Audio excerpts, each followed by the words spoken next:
welcome to Kickback with Chris, Martial Arts Podcast.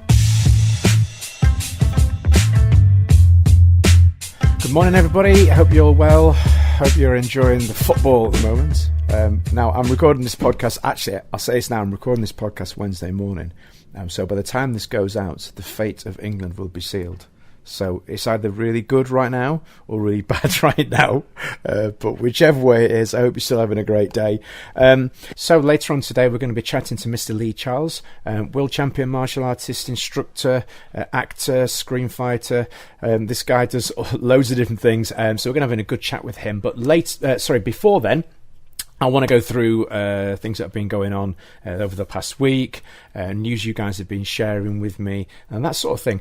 So starting off, let's start off with some movie news, okay? So there has actually been little bits of information starting to drop on the internet about a Mortal Kombat movie reboot that's going on. I know it's the whole reboot thing, it's a popular thing at the moment, but this is one I'm particularly interested in, especially given the success of the Mortal Kombat web series, for those of you that have seen it. So the news has been that James Wan has been signed on as producer for the Mortal Kombat reboot, and they've also listed all the different characters that they're going to be involved. Now, I'm not going to go through the complete list. What I'll do is I'll put the link to the article in the show notes. Well, interestingly enough, it does look as though they're going to be introducing a new character by the name of Cole Turner. The description says lead male 30s, a brand new character to the Mortal Kombat franchise. Cole is struggling and widowed boxer who cares more about his young daughter than anything else. He's incredibly determined and refuses to quit in the face of, it says, fantastical adversity. That's a good descriptive. But, it sounds like they're going to be moving the focus away from Liu Kang and the other characters, more towards this new character of this Cole Turner. So it's an interesting one to keep an eye on. What I'm going to really quickly say before I carry on as well, if you hear any noises in the background, I don't know about where you guys are right now, but here it's super hot today. So I've actually got the window open in the office. So if you can hear any sort of passing screaming kids, cats fighting, jets flying over, that sort of thing, that's because I've got the window open because I'm actually cooking in here. So moving on. Now, I've had some bits sent in to me this week, which is cool. This is exactly what we want for the podcast. People sending in information about events they've got on. Now, Mr. Duncan, I'm going to get this wrong again. I've already said his name once. It's either McEvoy or McEvoy. So anyway, we'll start with Duncan. He sent me a link to a really interesting looking event that he's got going on called the Paradoxes of Defense. Okay, so I'm going to just go down to the description here. It says a seminar using the teachings and principles of 16th century fight master George Silver. We will show how these principles written down nearly 500 years ago apply, and then it says in brackets, in his words, to all manner of fights. So this sounds like a really, really interesting one. The details of the price and everything are on there. It lists the event as being on Sunday, August the 5th at 10 till 4 in Liverpool. So again, I'll put all the details set in the show notes so you can check that one out. Okay, so moving on. The next one, okay, this is an interesting one. A while ago, this Facebook group popped up called the listing is FBMA, Friendly Bunch of Martial Artists. Now, I'll be 100% honest with you guys, as always on with this podcast. When I first saw this this Facebook group pop up, and this is no reflection of the people who run this one, by the way, I will say that. I just initially thought, oh, no, it's another Facebook group. Another Facebook group to add to the millions that are already out there. This is not going to do anything. But to be fair to the guys, they've actually done a really, really good job with this group. And as the description says, friendly bunch of martial artists. The whole sort of ethos and thinking behind this one is to sort of positively promote and discuss martial arts. And these guys have got all sorts of things going on in this group. So if you're interested in getting along, check out the show notes. The link will be in there. But yeah, they've organised workshops. They're trying to looking through all the various things they've got going on. They're organising online training, all sorts of really, really cool, positive stuff. So, and they let me advertise my things as well, which is always cool. But no, go there, check it out. There's always something going on, discussions to be had, and as the group name suggests, it's a friendly bunch of martial artists. So moving on now, the next one we're going to be talking about on the 22nd of July, there is another awesome workshop going on called Celebrating the Life of a Legend, Alfie Lewis in Search of Excellence seminar. Now this is going to be going on, it's on the 22nd of July. This one's taking place in Cheshire. Again, details are in the show notes. But it's from looking at the website, it's going to be a collection of world champions and direct students under Alfie, plus special guests.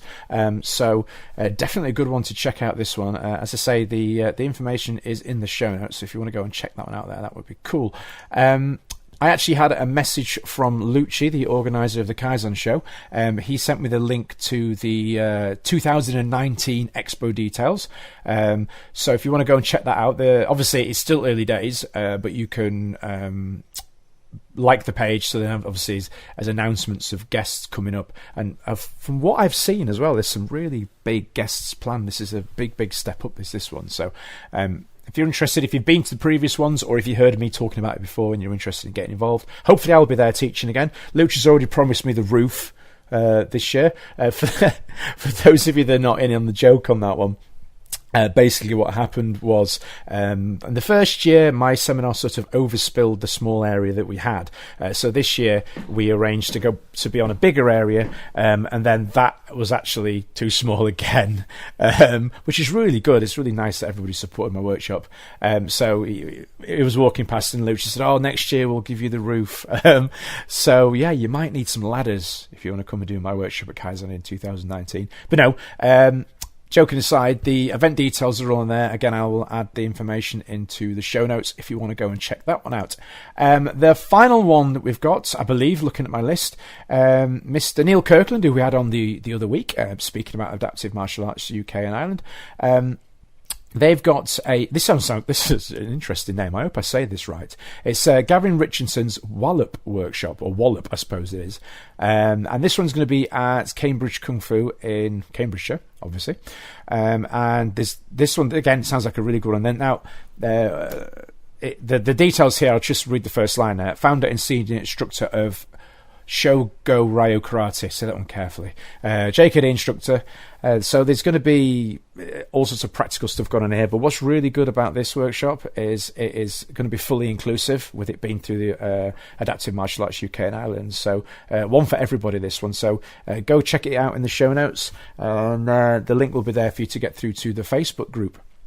Another thing I just neglected to realise until this morning is this is actually episode 10. We made it to episode 10. How cool is that one?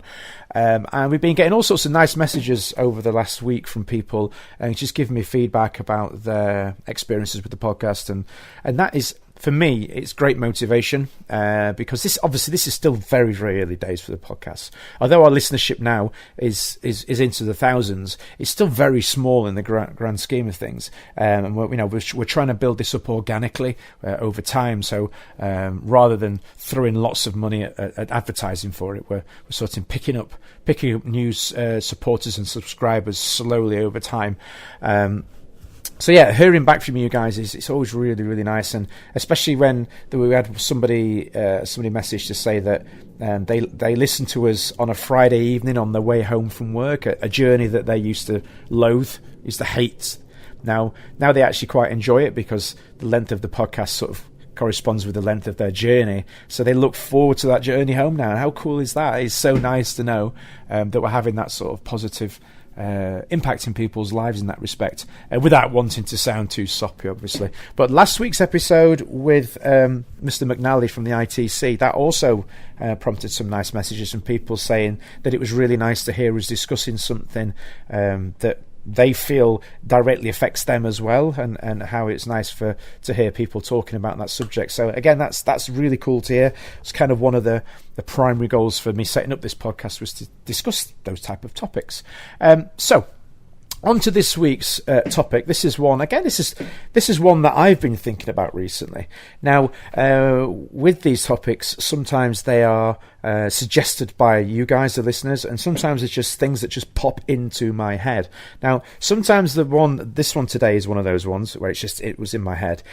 Sometimes these ones are going to be sort of ramblings, I suppose, things that come into my head, and these are going to be ideas or thoughts that might change over time. It's just what I was thinking now. And this one was actually initially prompted by a chat I had with Mr. John McNally last week. Now, just a little insider one for you here. Now, obviously, when we have the guests on, I do have a little chat with them before, a little bit, and then we go into the interview, and then sometimes we'll carry on chatting for a couple of hours afterwards as well. A couple of hours, we just get talking. And myself and John last week talked about all sorts of different things, not only in the interview, but after the recording itself. And one of the things that we were discussing was my thoughts on my gradings, where I'm at with my training. And I thought it was something that, obviously, I won't discuss in detail what we went through, because that was a private conversation, but this is just more my thoughts on a similar subject. So, black belt gradings, Dan grades, and where I'm at with that right now. And I wondered if this is something that other people might think, or you might disagree with, which if you do, you can let me know. That's absolutely cool. But for me, I remember being an excited 8, 9, 10-year-old training in my Taekwondo class, and I remember looking at black belts and Dan grades and looking at them almost like untouchable sort of characters, I would say, but individuals. I was like, look at them and think, wow, will I ever be able to get that good? Will I ever be able to do those things? And then if you sort of fast forward now 30-something years, I'm currently a fourth degree, however you want to term it, in Taekwondo, in ITF Taekwondo. But I've not graded now for quite some time. The last time I graded was in 2012. And I was chatting with somebody about this one, and for me personally, it's hard to describe. It's not that I've not lost interest in my training, not at all, and certainly not in my teaching, far from it. But me personally, I don't at the minute have any desire or sort of personal need to grade anymore, and I don't. It's a difficult one, this one, as I don't want to upset anybody with my comments, because I understand that there are still people out there that do hold their Dan grades and their training in very high regard, and you quite rightly as well, because there are some people out there that, lots of people that I know that I have massive respect for. But for me, the thing with it is it's not, sort of the Dan grades for me now don't hold the same meaning that they used to. Now, before anybody jumps in and go, oh, that's because people are giving kids all these grades and stuff, I don't think, for me personally, that is the main reason. I mean, if there's a clear division between a junior black belt and an adult black belt, I don't really see the issue there.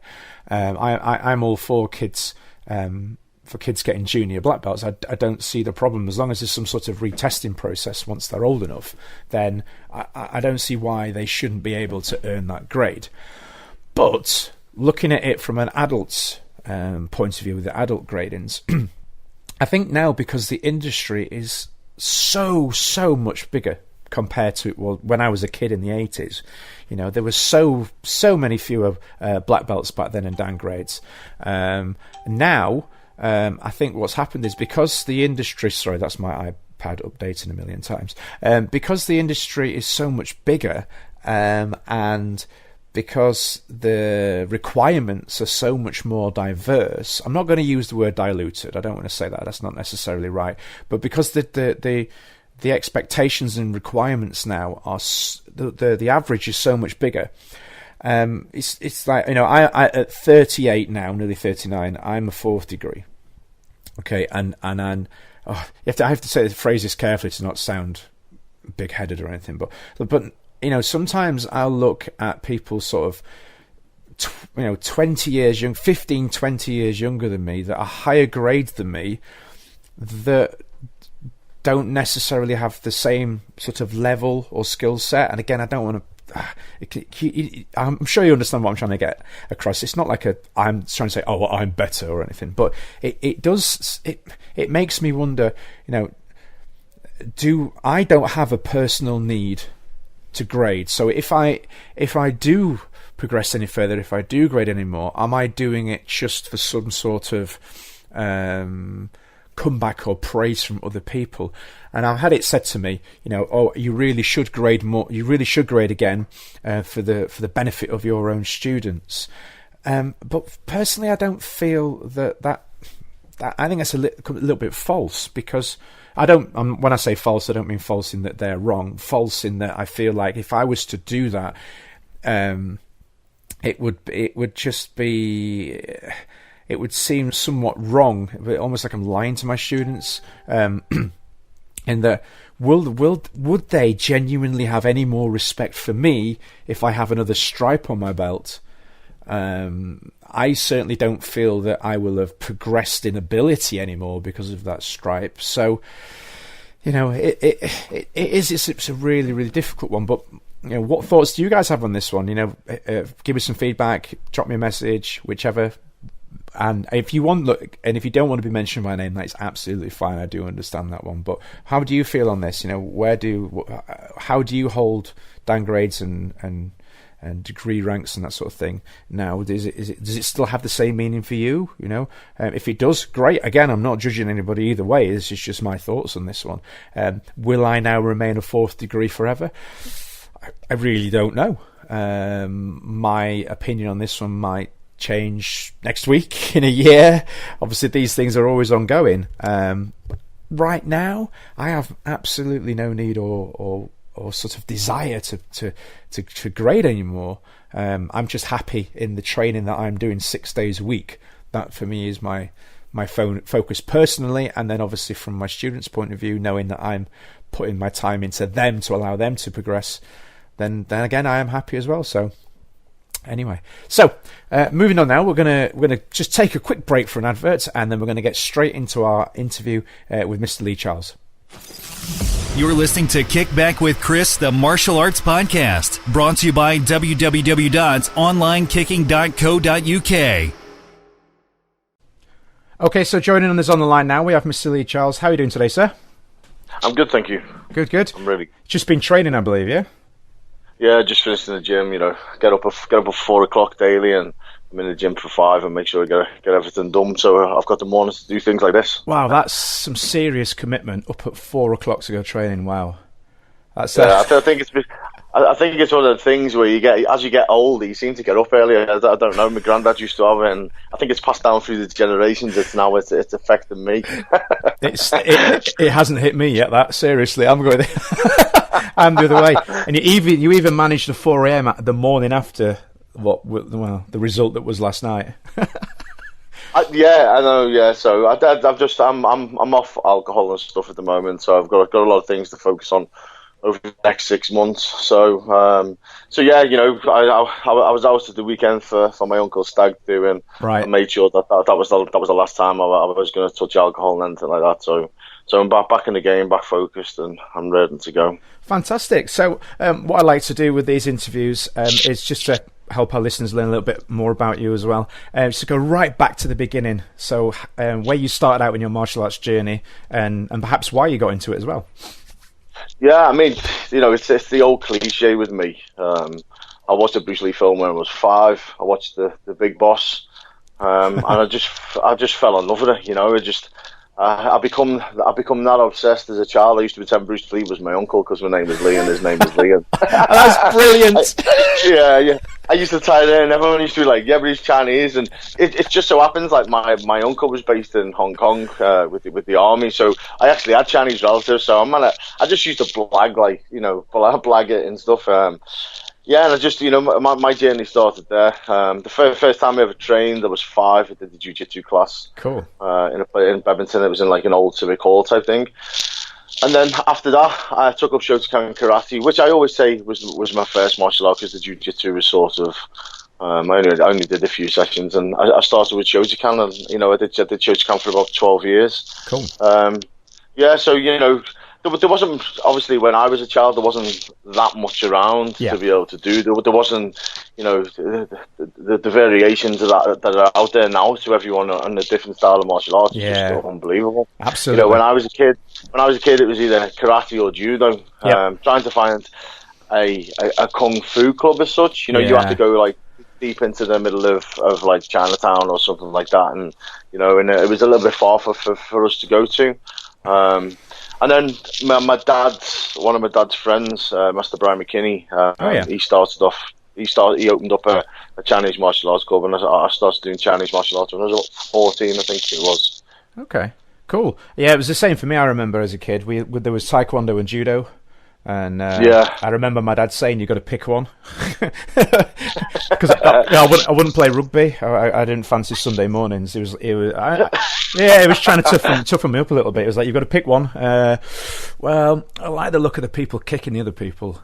Let's go with that one. But no, completely empathise. For me, mine was Tom Jones. It's not as exciting as Bruce Lee. Oh, right. Okay. Yeah, I used to ask people, because I had an Uncle Tom, so I was like, people go, my uncle's Tom Jones, and people are like, really? I'm like, yeah, well, I wasn't lying.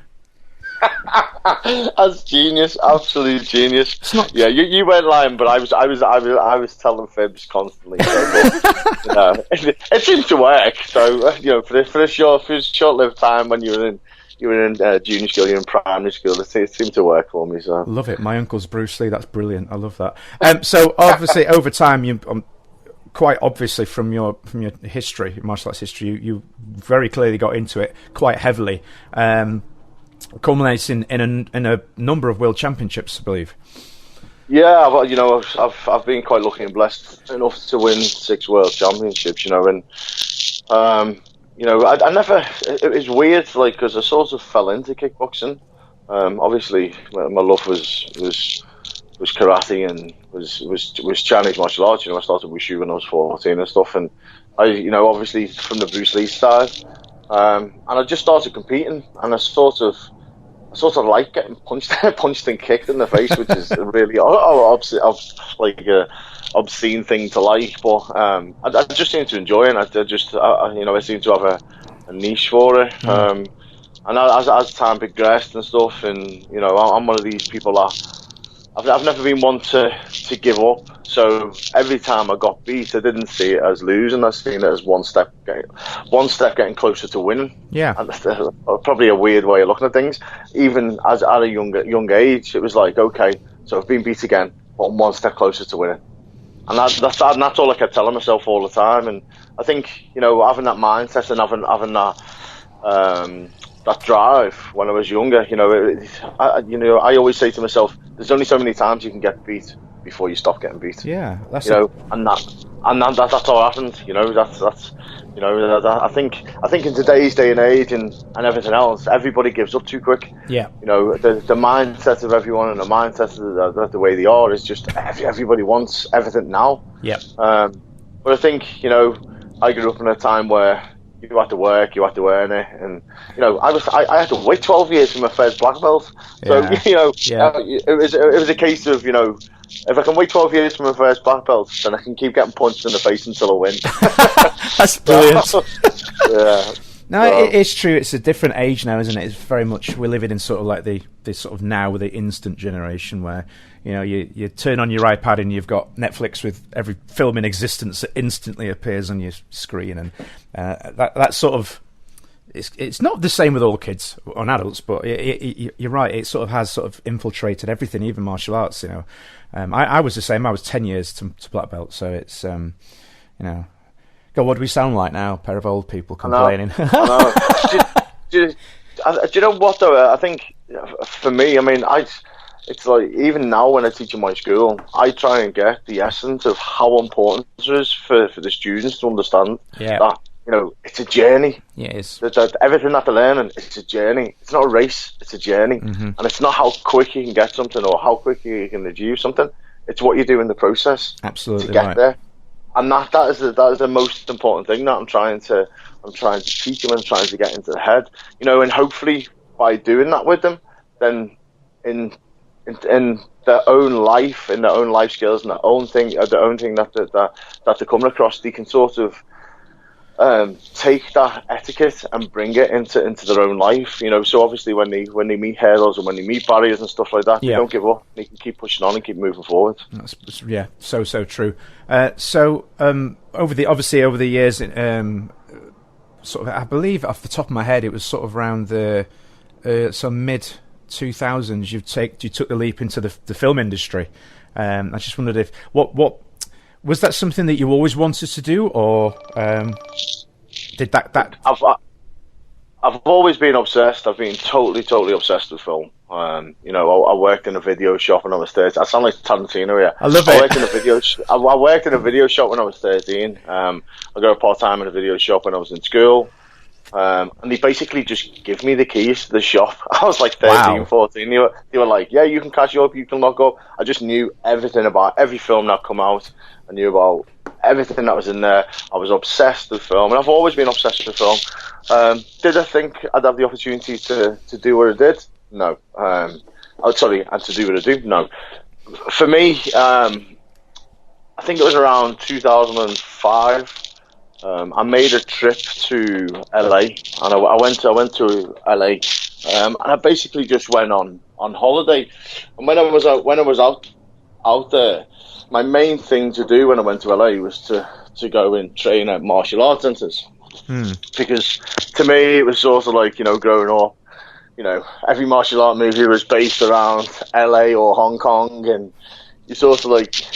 So when I got there, there was like a dojo on every corner and stuff. Yeah. But my main principle for me was to go to the Jet Center, to the Jets gym. Obviously, Benny the Jet Akitas, he's been a hero of mine for many, many years and stuff. And I'd emailed, and it was the old email where like you had to wait for the phone call to come, and it wasn't like instant email. So you'd email, and then you get an email back about a week or 2 weeks later and stuff. So we communicated via email. I don't know who we communicated with. I just communicated with the gym itself. So as soon as I landed in LA, I got to my hotel, picked up the phone, rang the Jets gym straight away, and I was like, "Listen, I've just landed in LA. I've been to," and they're like, "Yeah, no problem. Come down tomorrow." Brilliant.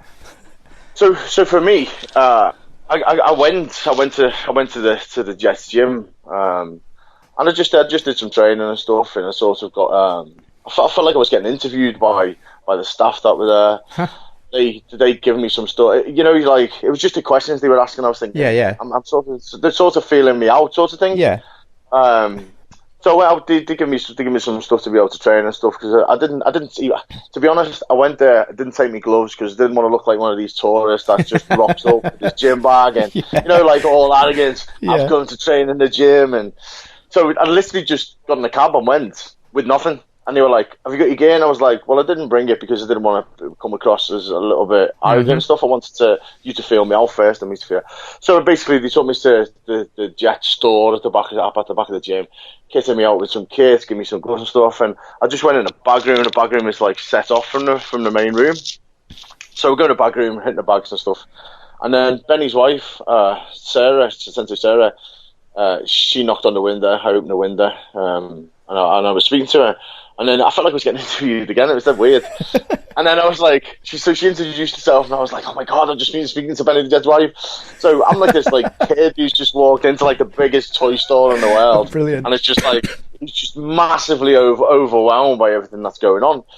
So a couple of minutes go by. She knocks on the window again, and she was like, "Hey Lee," she said, "I've just been on the phone to Sensei Benny. He's on his way back, and he really wants to meet you." So at this point, I'm like stood there, and I'm like, "Oh, Benny the Jet wants to meet me." I'm like, how do I actually keep my cool, knowing that Benny the Jet's coming back to like meet me? Wow. So carried on training for a bit, went in, got showered and stuff, and come out. And sure enough, Sensei Benny come over, hugged me, introduced himself, sat down, and I think we talked for about 2 hours. We talked for a long time, and. He was getting to know who I was and getting to know about me and stuff. And the thing with Sensei Benny and Sensei Sarah is they're really, really good judge of characters, They just sense like good, decent, honest people, and, they surround themselves by these people, and they're a real... I feel that, they've had a massive impact on my life personally since I met them. So at the end of the conversation, it was that weird. At the end of the conversation, I just thought, oh yeah. So we got a couple of pictures, and I was like, yeah. And he goes, so what are you doing whilst you're in LA? And I was like, I don't know, I haven't really thought about it, Obviously I want to come down here and train, and I said, probably just do the tourism thing. So he shouts to the guy on the reception, Cody, and says, blah, blah, blah, like, write this address down. Write the address down for tomorrow. So he gives me this address, and I was like, and he goes, be here for 9 o'clock tomorrow. And I was like, I didn't even ask what it is. I was like, if Benny the Jet tell me to be somewhere for 9 o'clock tomorrow, I'm going to be there. So I was like, okay. So he gives me this address, and I'm just like, and I sat there, and I was just like, I mean, I was at the time, I was with my girlfriend, who was with at the time. She's like, how come you didn't ask where it was? And I'm like, if Benny the Jet gives me this, asking, I'm just going. So I'm like, just come with me. just let's just wing this, and let's just see what happens. So anyway, I turned up on Santa Monica in Fairfax about 8:45 the next morning, and I was at the Lee Strasberg, in LA. So, and then I proceeded to do some training. I did a course with Benny, and that's when I sort of fell in love with film, if you like. Yeah. Just that was my first taste of acting and learning the acting trade and stuff. Yeah. And then once my trip was finished in LA, Sensei Benny turned around and said to me, he said, now you're one of my students, you're one of my international students, you're one of my representatives, and you're part of my stunt team. Wow. And I just thought, and I was like, and I thought, you know what? It's really nice for him to say this. And I didn't think nothing of it. I just thought, it's really nice for him to say this and to think of me like this. And, it's a nice gesture to say the things that he's saying. I was like, thanks.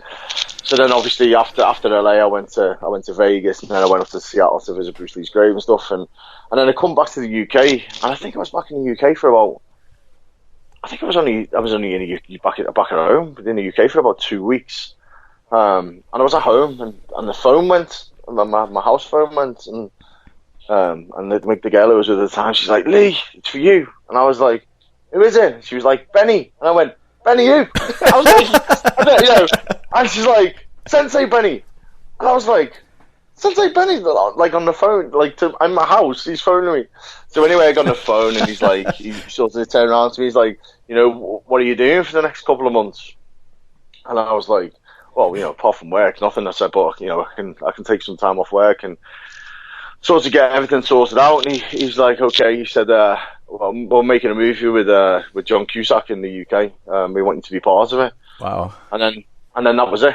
Literally, that was it. He introduced me to film, and I managed to do a couple of films with Mr. Cusack. I was his assistant trainer and stuff, and wow. It was one of the most, like, it's one of them stories that, like, you tell people, and everyone's sort of like, really? And it was just, it was just that opportunity and taking that chance to go and to be there and to introduce yourself. So think about it, how different your life would be right now if you hadn't have taken that holiday. Yeah, I don't even know. I mean, at the time I was working, I was a police officer at the time. Oh wow, really? Okay. Yeah, I was a police officer, and I actually quit the police to pursue that because they wouldn't give me the time off. Right. And I just thought, you know what? I've been put in front of Sensei Benny, and Sensei Benny's given me this massive opportunity, and I know life's going to be hard because you don't have the stability, and you don't have the yeah. But I was like, I only get one chance at this. I only get one opportunity. You only get one opportunity to chase and live your dream. And and I know this is dead ironic, but from the minute I watched that Bruce Lee movie, I wanted to be Bruce Lee. I know what you mean. Yeah. And so it was like, so for me, I was like, this is my path. That's not my path. What I'm doing there. That was that. Where everyone does stuff to be stable and to be comfortable, and yes. I have that ability. And people settle. I didn't want to settle. I'm not a settler. Yeah. I've got too much drive. I've got too much ambition. I've got. I like to do things that I want to do, and and whatever's being put in front of me, whatever goals are being put in front of me, whatever hurdles are being put in front of me, I've always sort of tried to overcome them as best I can to achieve what I did, and to have this opportunity to sort of to work on a film and stuff, and to be alongside Mr. Cusack, and I've managed to spar with him. We've done quite a lot of sparring sessions and training sessions, and it was just a surreal experience that I thought, do you know what? Even if I have to go and work at McDonald's after all this finishes, and and it doesn't work out, and things don't pan out the way I wanted to, I've done what I wanted to do. Yes, yeah. And that's what mattered to me. And I think a lot of people are scared of taking that chance. I'm following the dream. If you've got something that you're that passionate about and that you've got that much desire for, it's sort of just chase it, just keep going. Because like I said before, there's only so many times you can get punched in the face before you start winning. Yeah, so. Absolutely. A brilliant story. I mean, I can empathise with that a little bit. I remember the first opportunity I got to work in Hong Kong and China, and I remember it was one of these situations where you have to pay. I had to pay. Basically, I had to pay for my. It was so last minute. I had to sort of pay for everything to then get it back at the end, in obviously form of payment and whatnot. But I remember just sitting and looking at the price of the flights, and looking and thinking, oh shit, I haven't got this. I haven't got this money, but this is something I've always wanted to do. And I remember paying it, and then getting the flight, and then standing there on set. And I remember them counting down. 3, 2, 1 action, and I'm thinking, and as they were counting down, it was almost in slow motion, and I'm thinking, this is what I've waited to do. Then all of a sudden, I need to remember someone's swinging a sword at me, right? Snap back, here we go. But yeah, and I still even now I can still recall that moment and thinking, this is what I want to do. And it all exactly what I mean. All the hours you put in, all the training you put in. And it's it happens. I think people only see it's sort of like Arnold Schwarzenegger has a saying: everybody pisses the weak, jealousy after her, but they don't like and that, that's one of my favourite sayings. I've got it tattooed on me, and I love the key principles about what he's saying. It's sort of like people will look at the likes of you doing that, or me doing something, or anyone else. I'm being on film or having an opportunity to be on film, and everyone's sort of like quick to say something about it or anything, but they don't see them tireless hours of hard work, perseverance. The sacrifices alone that you have to make, in terms of the stuff with your family, the stuff with your jobs. I give up a career. Yes. I give up probably the most stable job in this country. To chase a dream, and it's just sort of like them sacrifices that certain people are willing to make to pursue their dream and pursue their career and stuff. It's like I think people need to understand the hard work and the dedication and the perseverance and stuff that it takes to get to a certain point. I mean, even now, it's sort of like you're like me. You're sitting here waiting for the next phone call. You're sitting here for it's not all Hollywood. We both know that. We both know it's hard work. In the process and the time between different films, you've got to stay fit. You've got to stay able. That's what motivates me to get up in the morning. That I'm my boy.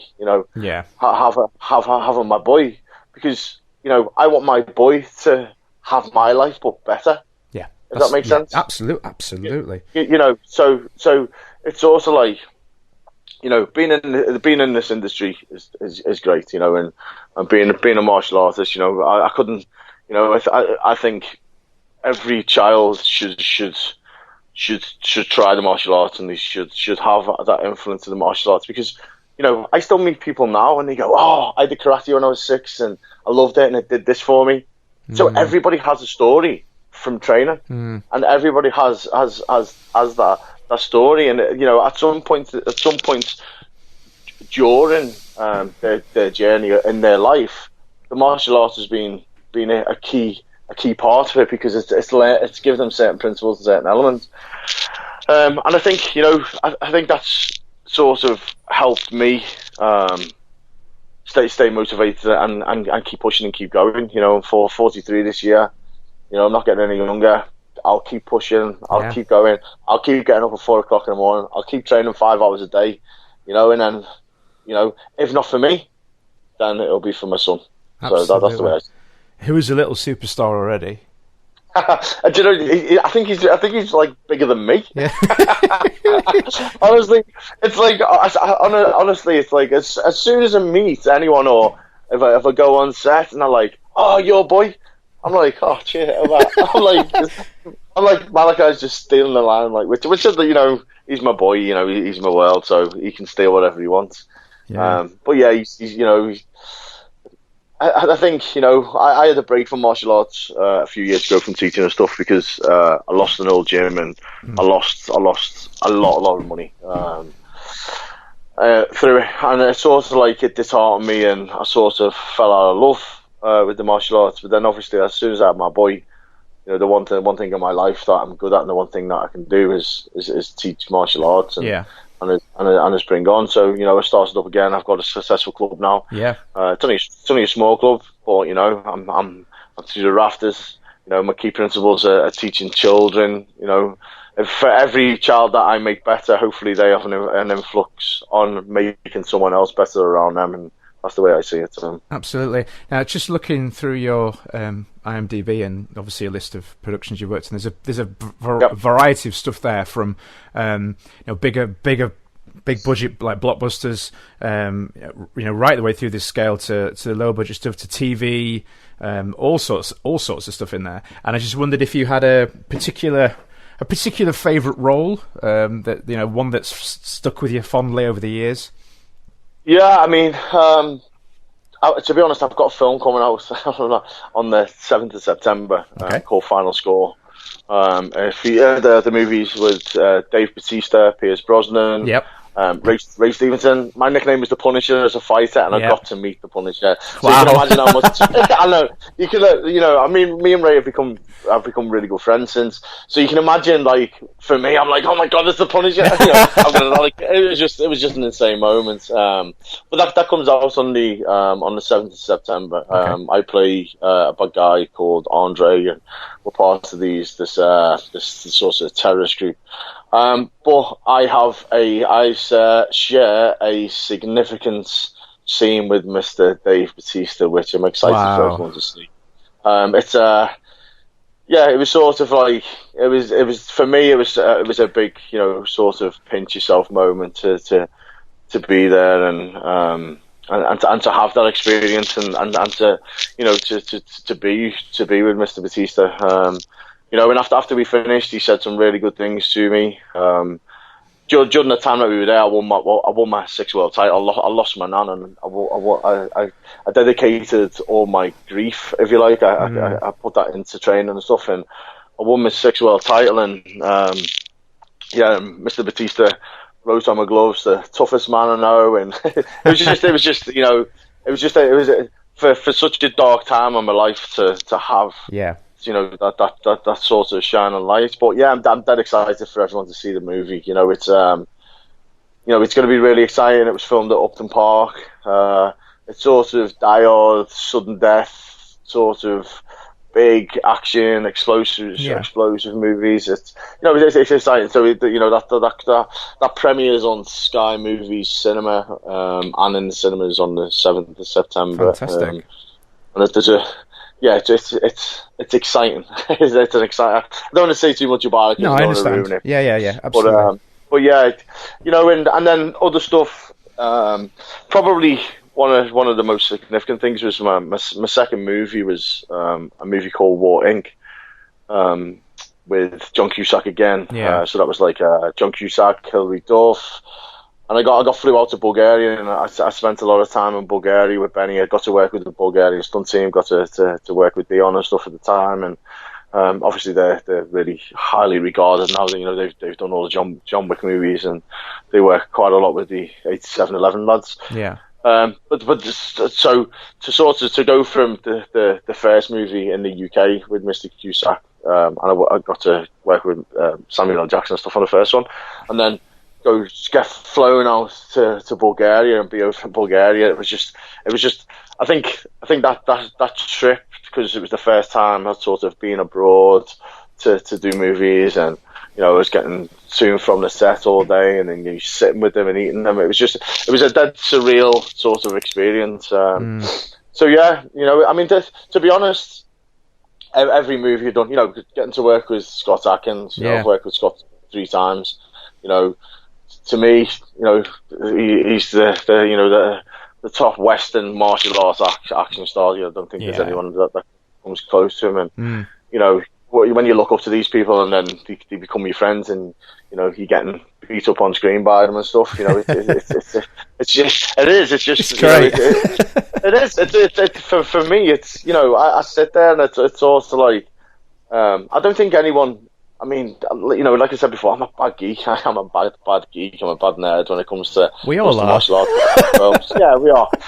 And then to be there, like, doing what I was doing, and doing these movies and getting beat up by these people, and it's just surreal, and then I think on every film that I've done, or every series, I've always took something away from it. And obviously my experience with meeting people in the industry, I've made some really, really good friends, really good friends who are on my wavelength. And I think it's hard.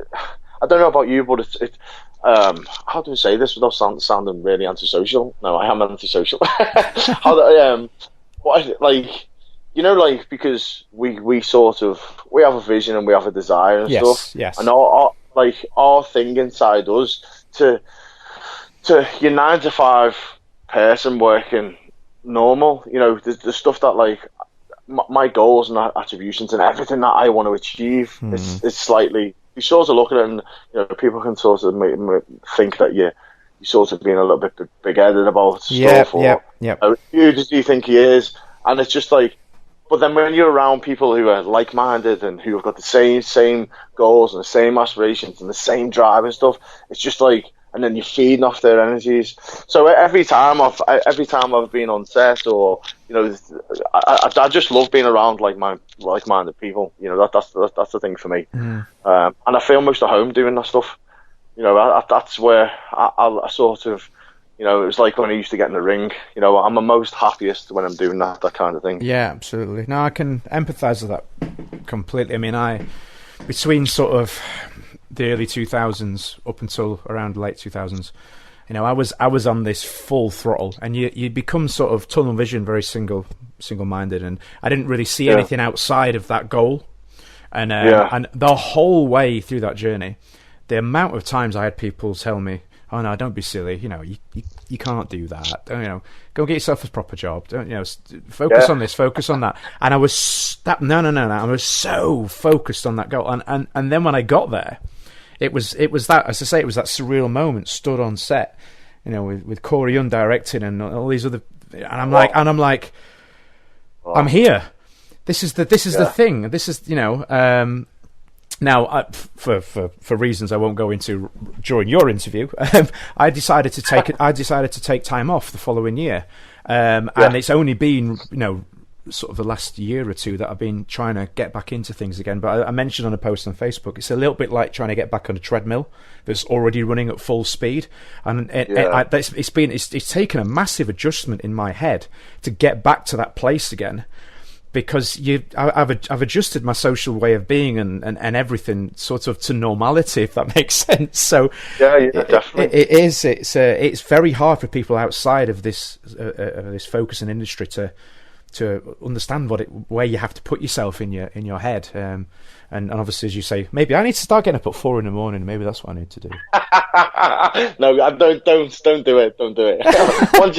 once you start, that's it. It's done. So, and then the worst thing is when you need to get up for the toilet break. So you get up for the toilet break at 2:00, and then you look and you're thinking, "Oh shit! I've got 2 hours until I need to get back up." So then you get into bed, and then you start playing and interacting in your head. I need to get up in 2 hours. Yeah. I need to get up in 2 hours. So you find it hard. So the best thing I don't know. I think I need to like get some kind of bag inserted so I can just sleep through the whole night and enjoy the 5 hours. Don't be getting up at 4 o'clock in the morning. It's not big and it's not clever. And once it starts happening, it just ruins everything. Though I'm not just saying this; it ruins everything. So if I go out on a night out, so say like I'm with my girlfriend and we go for something to eat and stuff, and we have a couple of drinks, and we just enjoy our evening. I'd say we go to bed at like, I don't know, 1 a.m, 2 a.m. I'm still getting up at 4 o'clock. Yeah. Because my body just goes ping, and all I hear is get to sleep. And I'm like, I can't. And then for the rest of the day, I'm just shutting. So no, don't do the 4 a.m. thing unless you have to. So is there anybody? Have you got a mental list? We all have secretly, I think. Is there somebody that you've not worked with yet that you want to work with? Is there that? Oh, I mean, for me, from the martial arts side, side of things, you got the likes of Donnie Yen and Jackie Chan, and obviously, Jet Li still around and stuff, and then Young Wu Ping. You've got them like sort of them people that you look up to, Sammo Hung, Biao. They were my generation of martial arts action stars. Yeah. So I've got them. Then I've got the Western action stars, so the like Arnold, Arnold Schwarzenegger and Sylvester Stallone, and my idols. These are guys. I've done a lot of research into and stuff, and you're talking like in I think it was something like 1974. Arnold Schwarzenegger got asked. He said, once you retire from bodybuilding, what do you want to do?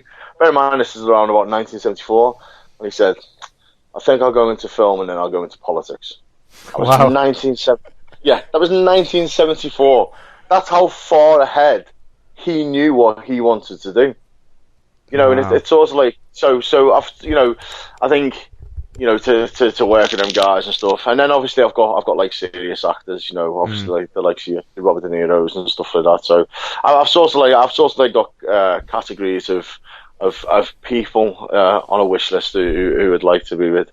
But you know what? If I'm honest, I'm just grateful for having the opportunity to be able to do what I do now. Absolutely, yeah. It's sort of, every time I go on set, I pinch myself. Every time I get a script sent through, I pinch myself. It's also like to have the opportunity and to to do what I do and then stick it on the big screen and sit there and watch yourself in the cinema, and I still get freaked out about it. So I feel like standing up with a neon chair going, that's me. Yeah. I'm not for that sort of arrogant, egotistical thing, but really because I'm inside, I'm going, that's me. I know. It's a different type of sort of not arrogance. I just think my wish list. I grew up watching Robert De Niro. I think Robert De Niro is one of the greatest actors of our time. He's just the films that he's done and stuff. DiCaprio, I'd love to work with DiCaprio. I think that DiCaprio is another thing. But these guys, obviously serious actors as well. I've just seen Mike Mo's just been picked for the new Tarantino movie alongside DiCaprio. Wow, cool. Yeah, how goes that? That's amazing. So yeah, it is. So you've got these people like you'd aspire to. Even Tom Hardy. Tom Hardy's a class act. Yeah. Idris Elba. Idris Elba, from the, you get these British team. And then I've got I love the likes of Paddy Considine and Johnny Harris, Stephen Graham. I like the top David Morrissey. I got to meet David Morrissey last year at a charity football game. We exchanged numbers and stuff, and we talk quite regular. So it's sort of these type of people that you saw over the years that you've watched on like British cinema and obviously international cinema and stuff. These are all people that I'd aspire to work with, and because every time you're around them people, you don't even have to watch them do anything. If you sit and speak to them, you'll just learn so much. Absolutely, yeah. I think we should get a petition going on Facebook for Lee Charles and Expendables. I think you'd be great in that. I've already got the tattoo, you know. Have you? I swear to God. I'm not, you know, when the first film came out, I was that obsessed. It was just like, it was the first time that, like, obviously Stallone was with Schwarzenegger, and then you had Lundgren, you had Willis, and so I went out and got the big Expendables tattoo on the side. You could be in it. You could be in it just as yourself. You could just be you. That'd just be the best thing ever. Oh, yeah.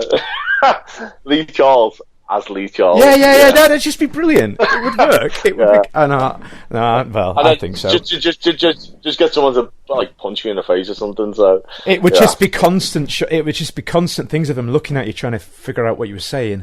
That's what it would be, wouldn't it? It'd be like. Yeah, definitely. What? Definitely so. What? Oh, do you know how long? That was probably one of the hardest things that I had to learn to do, was to sort of tone my accent down, because I found when I was first going to London and I'm obviously working on film sets and stuff, you'd see people like I used to think, why are people looking at me like that? And they sort of like get this like little squinty eye thing, and their eyebrow would turn in, and they'd look at me, and then I was like, it's my voice. Yeah. They actually don't know what I'm saying. So after a while, I sort of like sat there and learned to pronounce my words longer and speak a little bit slower. I have this really bad habit of wherever I am, I only have to be there for a few days, and I start picking up the little inflections and accents and things. I'm terrible for it. I'm really. My wife hated it when I used to work away a lot. Wherever I went, I'd come back and I'd sort of bring the accent back with me, and it drive her mad. When I first met Rachel, I was working on a film where I was playing a Russian. I was working on another film where I was playing a Cockney, and then obviously I had my own voice. So when we'd go out drinking. And like I'd start like just like falling into accents, and she's like, "Why are you speaking like that?" And I'm like, "I'm not speaking like anything." And she's like, "You just started speaking like this Cockney accent." I was like, you're wrong. And then obviously as the night went on, it become like a little bit more Russian, and so it was just but that used to happen quite a lot. But obviously, as you learn more e-craft, you can learn to switch it off a little bit more. Brilliant. Well, Lee, it's been a pleasure. Thank you so much for your time today. Just before we go, where's the best, anybody that's listening now that wants to learn more about you and your work, where's the best place for them to go? Probably just check me on Facebook. Just give me an ad on Facebook. Yeah. I am quite friendly, regardless of obviously what people. I sort of just give me a shout out on Facebook. I've got an actors page on Facebook and stuff. Yeah. You want to check my IMDb page? Shoot over to IMDb. Look at some of the films that I've done and stuff. You know, I've been quite lucky over the last 10 years to have been involved in over 40 projects. Wow. And also make sure you check out Final Score on the 7th of September. Absolutely. Honestly, it's just the scene with me and Mr. Batista is going to be one to remember. So what I'll do is I'll have a scout around the internets for some information, and I'll put some links in the show notes so people can go and check that out. Oh, brilliant! Thank you very much. So thanks for having me, and whoever decides to listen, thanks for listening. You know, plenty. But just hook up with me through Facebook and Twitter. I've got Facebook, Twitter, social media, just Instagram, any of them social media outlets. Just give me a shout. Brilliant.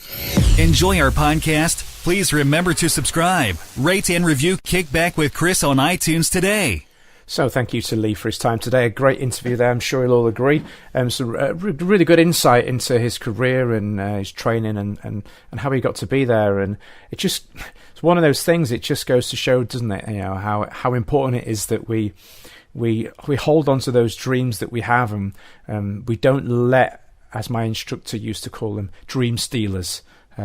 Take hold and stop us from getting where we need to be.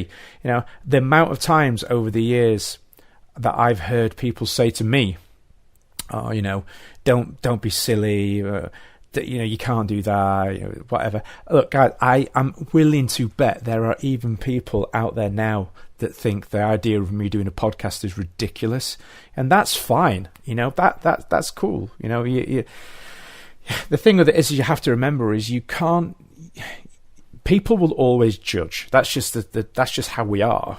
I can't stop other people from judging me, so I'm just going to get on with what I'm doing and forget about what it is that they're judging me on. And that's something a piece of advice that my good friend Gordon Bircham actually gave me, who I'm actually going to be talking about in a couple of minutes. So I actually forgot, because of the rush that was yesterday when I was recording the opening to the show, 2 pieces of news for the news section. So the first bit of news, a good friend of mine, Mr. Stephen Timpley, a guy I've known for many years, really honest guy, somebody who, if you're attending one of his courses, you are going to get quality, on point, perfect content. He actually runs the KEWAP, or KEWAP, depending on how you want to say it. It's a knives and edged weapon awareness. Now, he does various different courses, and there are instructor ones and other different things. Now, he's actually got 2 going on, coming up very soon. The first is on the 12th of August in the Midlands, which is a Total Dojo in Milton Keynes. Great facilities there that those guys have.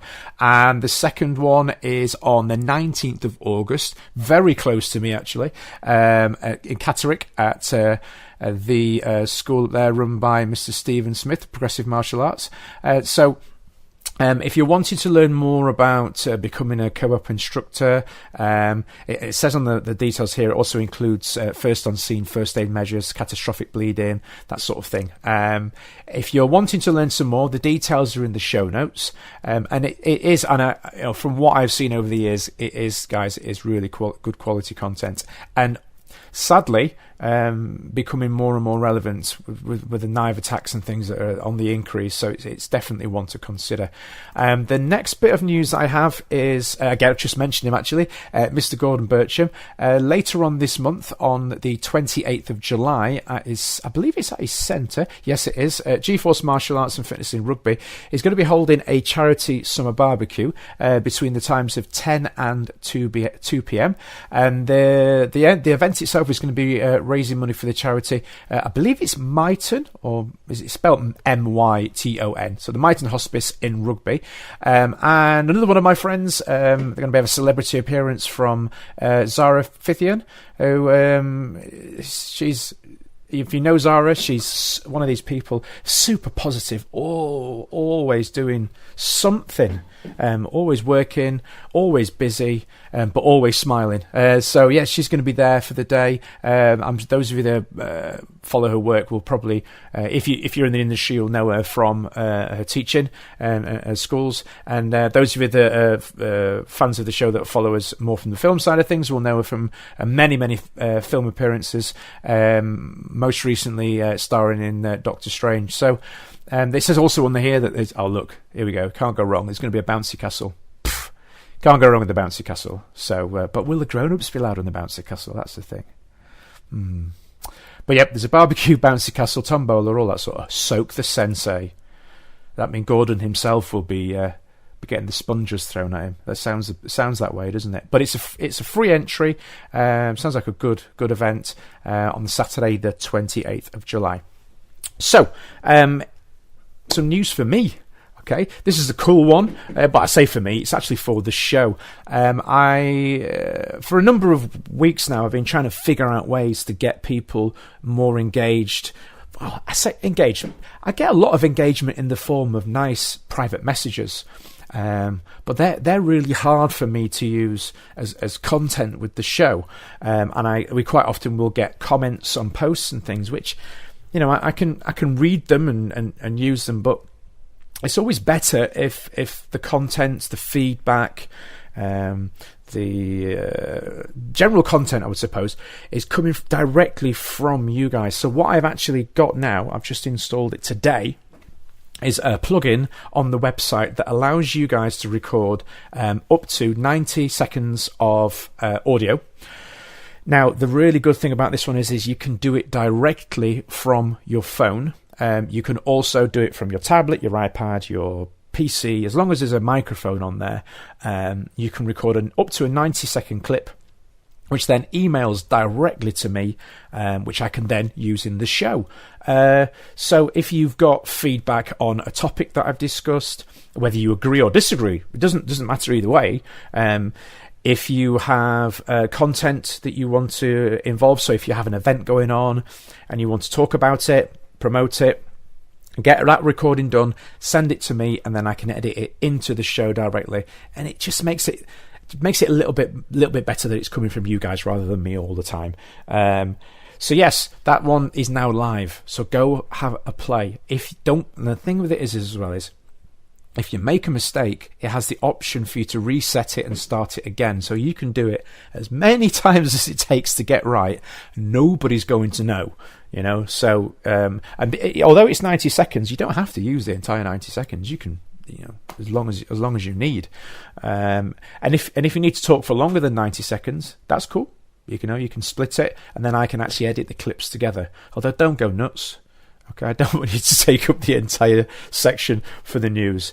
So that one is a cool one. So what have we got coming up? Now, I actually mentioned this one in a previous show. I am going to be doing a Jackie Chan special very soon. As Lee was actually saying in his interview earlier on, we are at the heart of this. We are martial arts and film geeks. Not all of us, but I certainly am, and I know Lee is after what he said.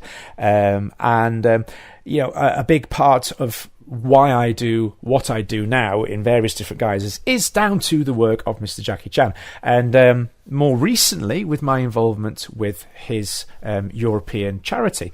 So what I'm going to try and do is tie all those elements together for the next episode, so that we can, let's just say, I've got something cool that I want to announce that is directly involving his charity, and I thought it would be really good to work it into an episode featuring him. So, when I say featuring him, not actually him on the show. God, that would be good, wouldn't it? Imagine that.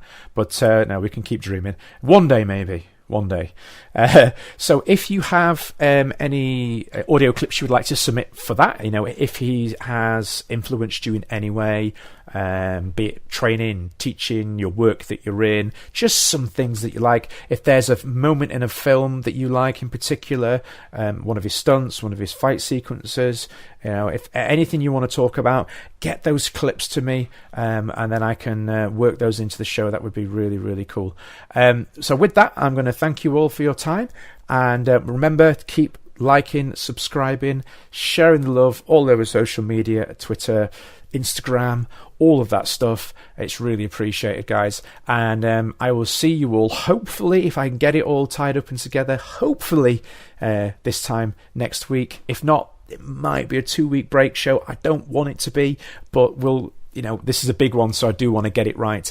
You'll just have to keep a listen out and a watch on the Facebook feed. So yeah, have a great weekend, guys, if you're listening on Thursday or Friday. If not, still have a great weekend anyway. And I will speak to you all very soon. You're listening to Kickback with Chris, the martial arts podcast, brought to you by www.onlinekicking.co.uk.